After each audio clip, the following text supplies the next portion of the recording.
कि जब हम शिफ्ट की बात करते हैं तो एक शिफ्ट हो सकता है आगे मतलब राइट वर्ड और एक शिफ्ट हो सकता है लेफ्ट वर्ड, ठीक है।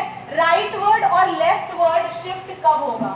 ये कर्व है हमारा पीपीसी का which is concave and downward sloping. अब सोचो कि ये इधर कब हो सकता है? जब एक्स कमोडिटी और वाई कमोडिटी दोनों के रिसोर्सेज ज्यादा हो जाएंगे। मान लो, हाँ समझने के लिए बता रही हूँ, ठीक है भाई, ठीक हैप्पी, ठीक है।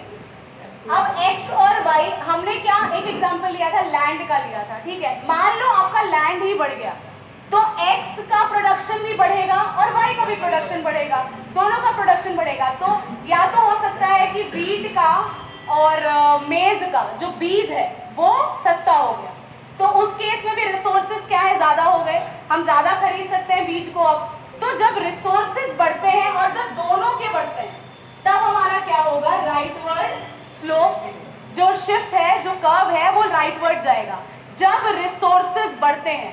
ये केस पहला है when resources are increased. Exactly दोनों के, यही चीज याद रखो, शिफ्ट तब होता है जब दोनों कमोडिटी के रिसोर्सेज बढ़ते हैं। ये चीज हमेशा याद रखना, शिफ्ट तब होगा जब रिसोर्सेज दोनों कमोडिटी के बढ़ेंगे।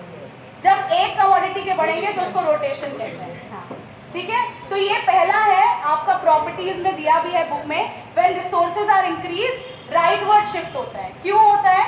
क्योंकि रिसोर्सेज जब बढ़ गए तो प्रोडक्शन भी बढ़ेगा, तो हमारा कर्व ऑटोमेटिकली राइटवर्ड शिफ्ट हो जाएगा।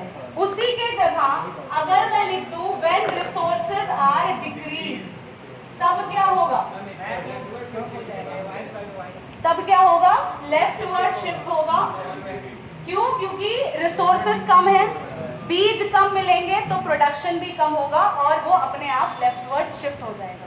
जब रिसोर्सेज बढ़ रहे हैं तो राइटवर्ड शिफ्ट होगा, जब कम हो रहे हैं तो, ठीक है।